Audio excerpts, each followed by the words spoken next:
Thailand, Myanmar, Laos, Vietnam ও কম্বোডিয়ায় যাওয়ার ব্যাপারে বাংলাদেশি নাগরিকদের সতর্ক করেছে প্রবাসী কল্যাণ মন্ত্রণালয়। সম্প্রতি এক বার্তায় এ সতর্কতা জারি করেছে মন্ত্রণালয় কর্তৃপক্ষ।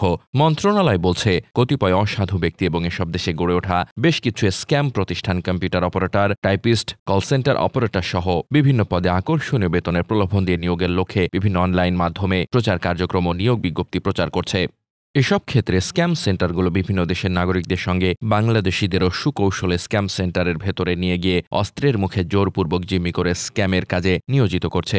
ব্যাংককস্থ বাংলাদেশ দূতাবাস মিয়ানমার ও কম্বোডিয়ায় গড়ে ওঠা স্ক্যাম সেন্টারগুলো থেকে মুক্তিপ্রাপ্ত ও পালিয়ে আসা বেশ কিছু বাংলাদেশি নাগরিককে এরই মধ্যে দেশে ফেরত পাঠাতে সক্ষম হয়েছে।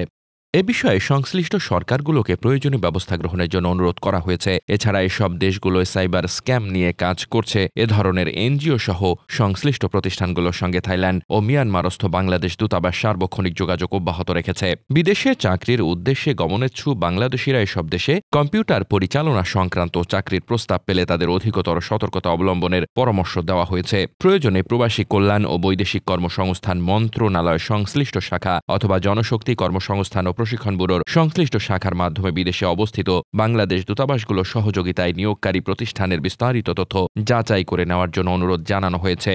এছাড়া স্ক্যাম সেন্টার থেকে ফেসবুক ও হোয়াটসঅ্যাপ আইডির মাধ্যমে বিভিন্ন দেশে বিদেশে বসবাসরত বাংলাদেশি সহ বিভিন্ন দেশের নাগরিকদের টার্গেট করে আর্থিকভাবে প্রতারণা করা হচ্ছে।